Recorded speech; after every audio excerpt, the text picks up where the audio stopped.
Imagine you're sitting at a boardroom with your boss and you're reviewing your quarterly numbers and your boss suggests pulling back on spending for the next 3 months just to get ahead. Mark over there roils his eyes. Yeah, I don't think that's the problem. Your boss begins explaining his reasons why, but your coworker cuts him off immediately. No, no, no, you're not listening to me. Your boss makes another attempt to explain. Before he can finish, Mark interrupts again. See, there you go again. You always do this.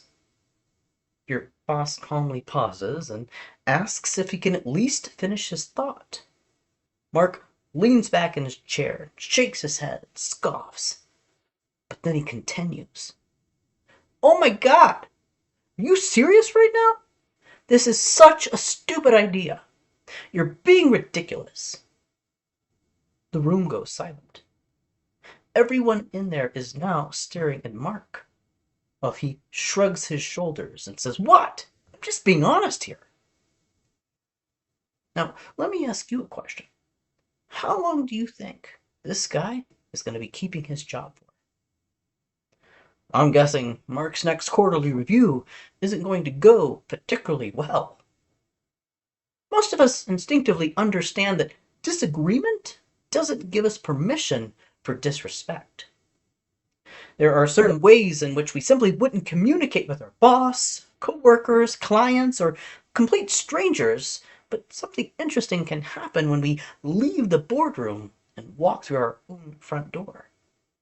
The eye roll, the interruptions, the raised voices, the sarcasm, the always and nevers, the criticism, the name calling, behaviors that would seem completely inappropriate in a boardroom somehow become commonplace in the bedroom. And that raises an uncomfortable question. Why do we sometimes communicate with the people that we love the most in ways we would never consider communicating with almost anyone else? Familiarity should deepen our connection, not diminish our connection, right? Well, welcome to Mars Venus Coaching. I am your gender intelligence coach, Clay Smith. And in today's episode, I want to introduce to you a relationship tool that I call In High Regards. We're going to unpack the subtle communication patterns through which disrespect can quietly enter a relationship. We will also compare that to what respectful communication actually looks and sounds like, and more importantly, how to disagree without degrading the person you're disagreeing with. Holding someone in high regards begins with awareness. Therefore, we must first recognize the moments when our conversation quietly conveys the opposite. Now, some forms of disrespect are obvious, while others are subtle enough to escape our awareness altogether. Disrespect isn't just limited to screaming matches or hurling insults at each other. Sometimes it can show up long before the conversation ever reaches that point. The first place to look is the tone and volume we choose. When we don't feel heard, there's a natural tendency to increase the intensity of our communication.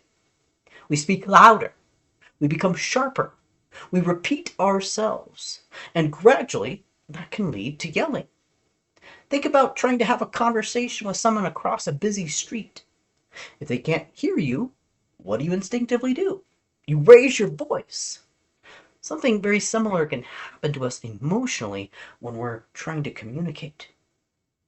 When we don't feel heard or understood, we may unconsciously believe that increasing our volume will increase the likelihood that our point or message will finally get through. However, louder doesn't necessarily make our message more clear. Most of the time, it makes the other person more defensive. And that can become particularly important through the lens of gender intelligence. See, a woman who feels repeatedly unheard may increase the intensity and detail of her communication because she's trying even harder to create that understanding. While a man may experience that increased intensity and translate that as criticism or disapproval and may begin shutting down or becoming defensive.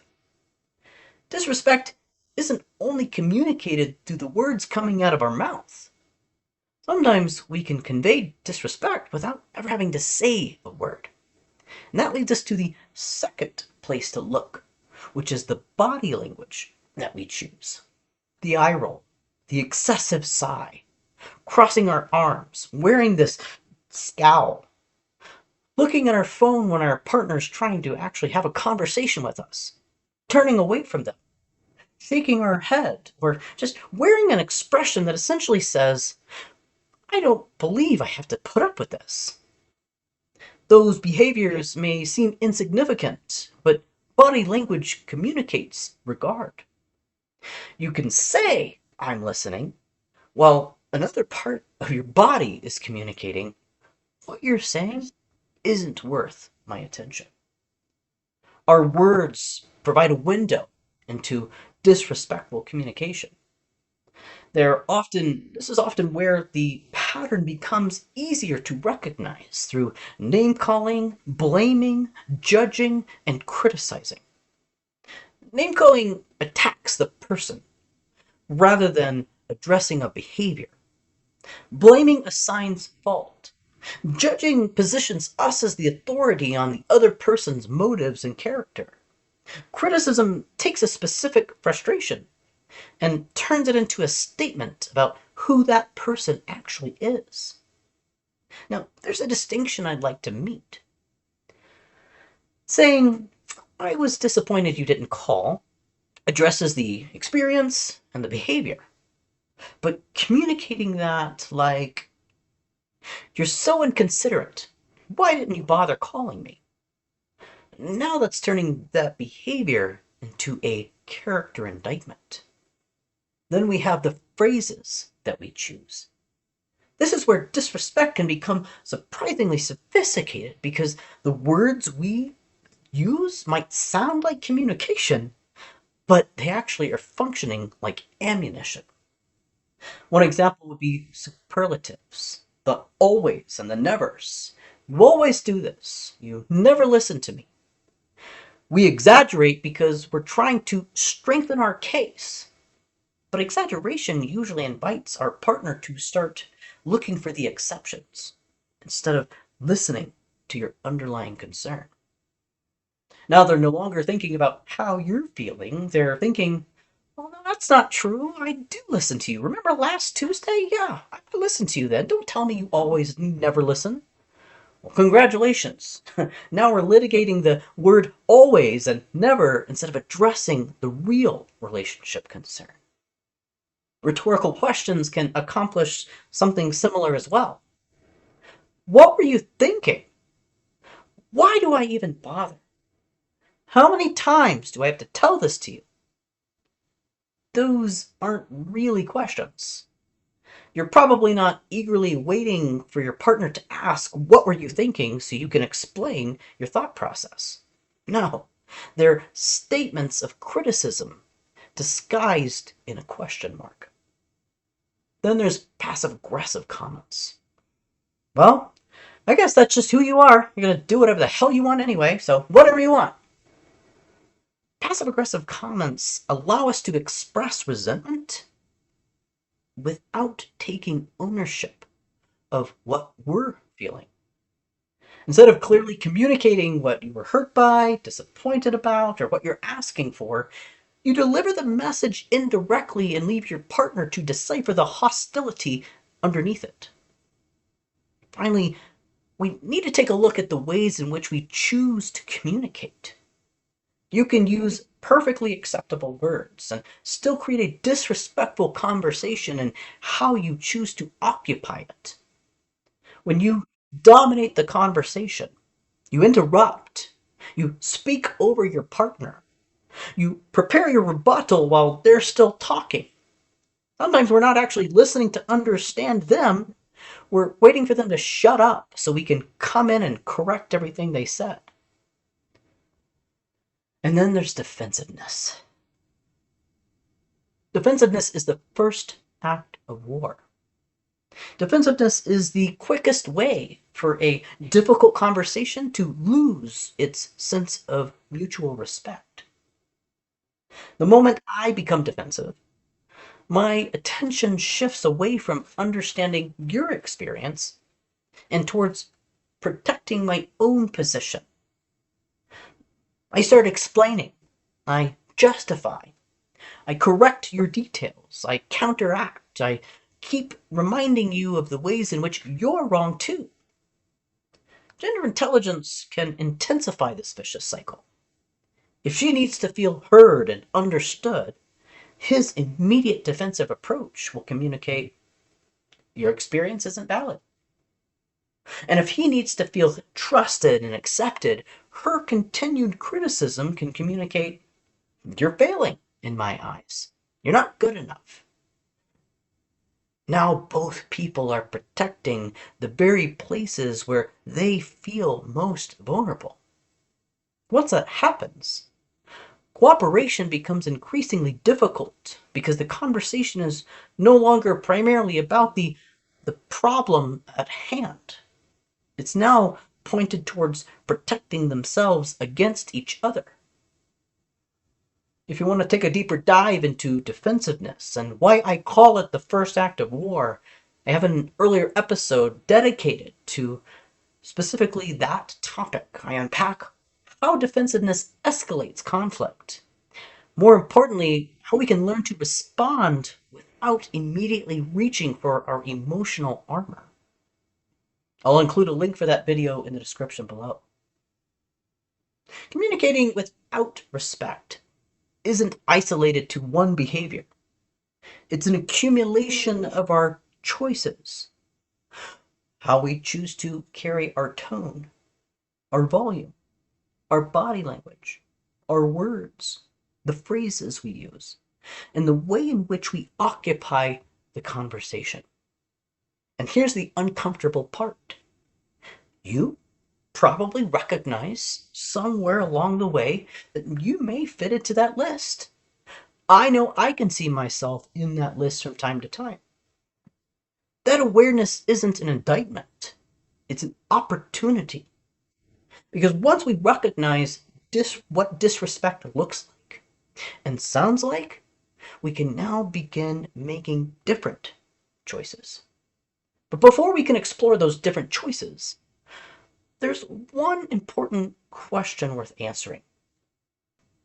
Why are we more likely to communicate in disrespectful ways to the people we're closest to? With your boss, a new acquaintance, or someone that you admire, we're naturally more aware of the consequences of our communication patterns. We monitor our tone, we select the right words, we regulate our emotions and reactions more carefully. But intimate relationships create something different, and that is familiarity. We feel safe enough to lower our guard and become unfiltered, which is actually one of the beautiful things that intimacy provides. The problem arises when being comfortable becomes being careless. Familiarity can quietly lower our filter, creating a greater propensity to become less intentional with our words, our tone, our reactions, and sometimes even the words we use, because we just assume the relationship will absorb the impact. Expectations often compound this dynamic. The closer someone becomes to us, the more expectations we naturally tend to put upon them. If a stranger does something to bother you or disappoint you, okay, it's irritating, but if your partner disappoints us, it can feel personal because their behavior carries past history, previous experiences and expectations, emotional meanings, and sometimes the accumulated weight of emotional needs that have remained unmet. And perhaps that's one distinction worth remembering. Familiarity should give us permission to be more authentic with our partner, but not less respectful. Now that we've identified what communicating without respect looks like, let's turn the lens around. Because holding someone in high regards isn't simply about removing the disrespectful communication from the equation. It's becoming intentional with what we're going to replace it with. Remember, habits don't get erased, they get replaced. This is where I want you to think back of something as delicate as a flower, or maybe a feather. That's a good analogy. Respectful communication doesn't require us to become so timid and avoid any and all difficult conversations, but it does ask us to become more deliberate with the weight of our delivery. We can communicate something difficult without making the other person feel diminished by the process. So let's begin exactly with where we started. Again, it's a choice. It's the tone and volume we choose. When our partner raises their voice, our natural instinct is to up the ante and increase our intensity. But escalation rarely creates understanding. Remember, increased volume can sometimes be an indication that someone doesn't feel heard. Rather than competing for airtime, perhaps consider doing the opposite. You lower your voice, slow down, and become curious about what they're trying so hard to communicate. There's an interesting paradox here because the louder their conversation becomes, the softer our response may need to be. Not because you're surrendering your position, but because we're creating space, emotional bandwidth for each person to remain connected in the conversation. Communication is contagious. When one person escalates, the other often follows in suit. When somebody tries to break that cycle, who's going to be the bigger person in the relationship? Who's going to be the kid in the sandbox where when one throws sand in his face, he's going to put the shovel down and walk out of the sandbox and be the bigger kid? Well, I got some bad news for you. Tag, you're it. Through the lens of gender intelligence, we can become particularly valuable in understanding this dynamic. If she's becoming more expressive because she doesn't feel heard or understood, his calm curiosity approach can help recover that connection. If he's becoming more forceful because he feels challenged or criticized, her calm response can help communicate that disagreement doesn't necessarily mean rejection or abandonment. Then consider the body language we choose. An open posture communicates something before we've ever had to say a word. It says, I'm open. I'm here. I'm listening. I'm willing to consider your perspective. Our physiology can also influence the way we participate in a conversation. When we're clenched, crossed arms, scowling, and turned away from our partner, we're often preparing ourselves for impact. An open posture can help keep us in that perspective of trying to understand, being open to hearing their own perspective. Then there's the words that we choose in respectful communication. Respectful communication asks a completely simple question. Are my words polite, considerate, and centered around kindness? Even when it might be a difficult conversation. Kindness doesn't require sugarcoating the truth. You can disagree, confront a problem, establish a boundary, and express disappointment while still choosing language that preserves the dignity of the person that's receiving it. There's also where respectful communication intersects beautifully with what I call clean communication. Clean communication is connection-centered language. Communicating what we feel, what we need, what we want, without contaminating the message with sarcasm, passive aggressive comments, criticism, rhetorical questions, or any language that essentially creates unnecessary defensiveness. I have an entire episode called Clean Communication where I unpack the 8 primary reactive traps that couples fall into, and I provide practical replacements for each one. If you recognized some of those patterns in your own conversation today, I encourage you to watch that episode because it'll give you specific language choices for replacing self-protective communication with connection-centered communication. But respectful communication isn't only about what we say, it's also reflected in the way we allow the other person to communicate in the conversation. Are we emulating patience when someone needs a little bit more time to express themselves?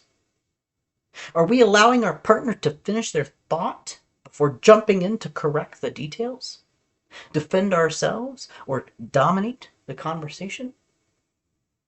This doesn't mean that agreeing with someone is disrespecting them if you don't agree with them. No. Seek first to understand, then to be understood. It means giving your partner's perspective room before asking them to consider yours. Now, let's go back to the boardroom for a moment. Remember Mark from the beginning?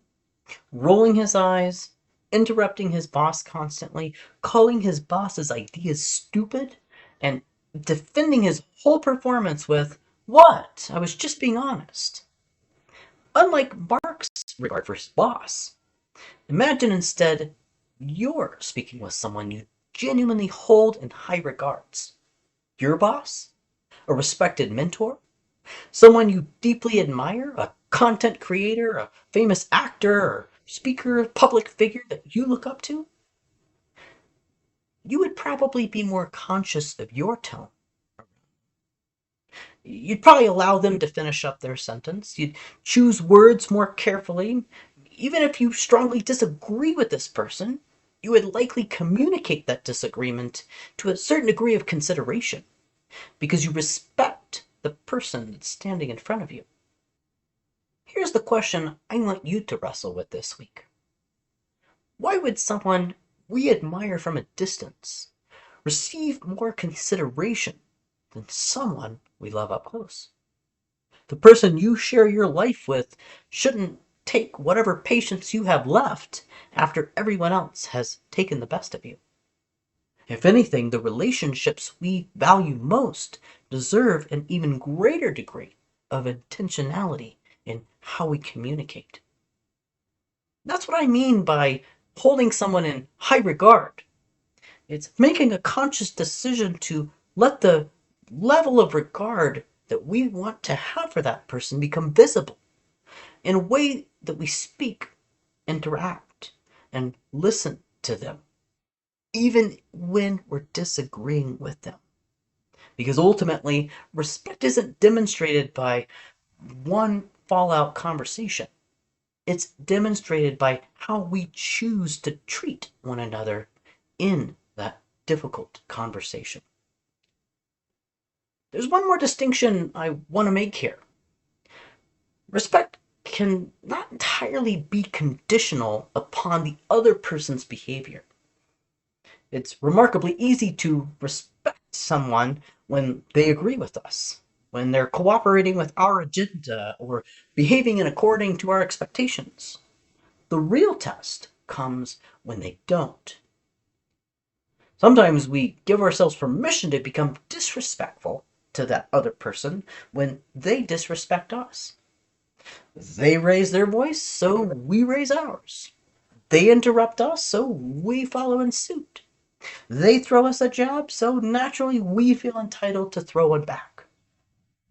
But their behavior doesn't have to determine ours, right? If holding someone in high regards is genuinely a relationship value that you have, then Respect becomes something that we choose because of who we want to be in a relationship, not merely because someone offers us respect so we feel like they've earned it and we'll give it back to them. Now, that does not mean becoming a punching bag for someone else's disrespect. Holding them in high regards doesn't require for you to hold yourself in low regards.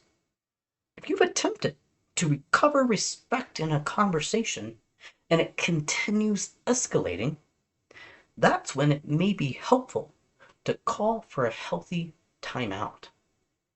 You see, my commitment to respectful communication does not obligate me to remain in a disrespectful conversation. And that's where learning how to call for a healthy timeout can become incredibly valuable. If you made a genuine effort to lower your intensity, to not communicate without respect, to listen, make sure your tone's good, make sure you're following all the steps, and their disrespect continues, you don't have to remain in the conversation on the lines of fire to prove that you're being respectful. Sometimes holding the relationship in high regards means recognizing when the conversation is likely to create more damage than resolution. This is where I recommend calling for a timeout. Instead of saying, you need to calm down, or I can't talk to you when you're acting like this, keep the focus on your own experience. Hey, this is getting a little intense for me. I think I might need to take a break here. Can we put a pin in this and then come back to this conversation maybe tonight or tomorrow sometime? And then disengage. You might simply say, okay, I'm going to go for a run. I'm going to go jump in the car and go for a ride. I got to go switch the clothes over. Let me go check on the kids. Physically remove yourself from the room so your partner's not tempted to bait you back in. Now, notice, you're not storming off to punish them. You're not abandoning the issue either. You're removing yourself from the lines of fire before either of you say something you'll end up later regretting. This is also an important gender intelligence distinction here. For men, taking space immediately feels like relief. While for her, that same space may feel like rejection or abandonment. That's why offering reassurance that you intend to come back to the issue can make a difference between a healthy timeout and unhealthy emotional withdrawal. I actually have an entire episode dedicated to the timeout technique, where I walk through how to recognize when a timeout is needed in a conversation, how to initiate a timeout, what to do when your partner doesn't follow in suit, and how to step away without doing irrevocable damage that an argument can do. So if you feel like emotionally charged conversations tend to get the best of you, I'd encourage you to check out that video. Learn the technique before you need it. I'll leave a link in the description below as well. Remember, a timeout isn't about escaping the conversation. It's about preserving enough respect to have it at a better time. As we wrap up, I want you to think back to the boardroom where we all started. The reason that employees' behavior seemed so ridiculous is because we all instinctively knew that's simply not how you communicate with someone you respect, with someone you hold in high regard. But the greater test isn't how respectful we communicate in the boardroom. It's how we communicate in the living room when we're tired, frustrated, disappointed, or angry with the person we love the most. Because familiarity can lower our filters, we become comfortable to say things and display behaviors we would carefully regulate with almost anyone else. Remember, familiarity should give us permission to become our authentic self, but not be less respectful. I think that's the heart of what it means to hold someone in high regards. It's allowing the level of regard that we have for someone to be visible in the way we interact with them, whether we agree or not. Now, that doesn't mean you're always going to have perfect communication. It doesn't mean that either of you won't sometimes become defensive or raise your voices, interrupt one another, or say something that you wish you would have taken back. We're human. Everybody makes mistakes, and sometimes our emotions get the best of our intentions. The transformation begins with awareness. Notice your tone. Pay attention to your body language. Become more deliberate with your words. Listen long enough to understand what they're saying before rushing in and defending yourself. And when a conversation becomes too intense to remain respectively involved, call for that timeout. For the next 7 days, I want to give you a simple challenge. Pay attention to how you communicate with the people closest to you compared to how you communicate with everyone else. When stress arises, pause long enough and ask yourself this question.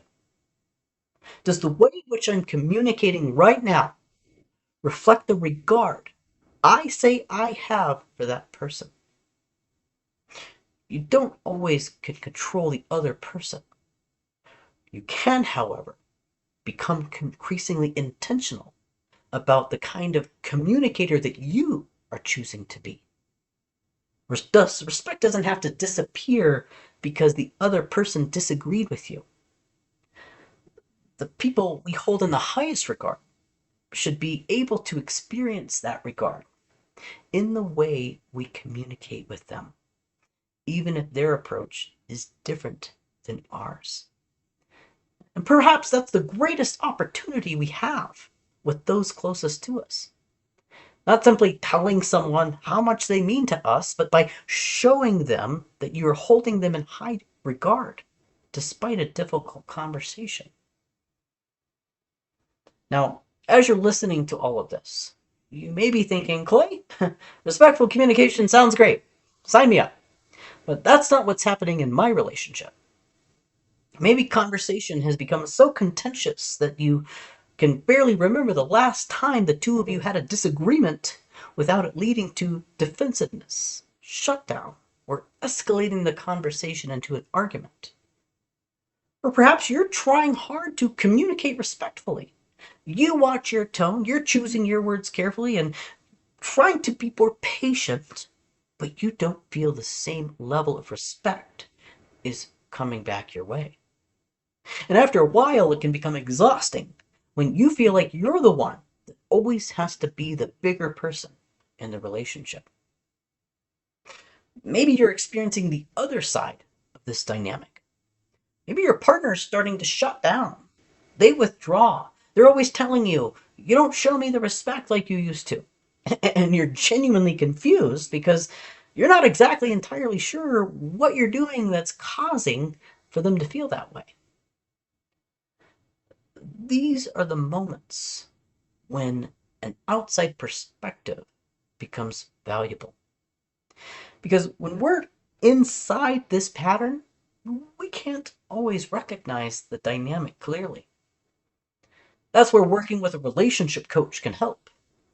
Together, we can slow the dynamic down, identify where communication begins breaking down, understand how each partner is experiencing those conversations for themselves, and develop a practical plan for communicating in different ways moving forward. And through the lens of gender intelligence, we can start translating those moments when our intentions and our impacts don't quite line up. With greater clarity, practical strategies, and outside accountability, you can begin turning what you've learned today into sustainable changes in the way you communicate with one another.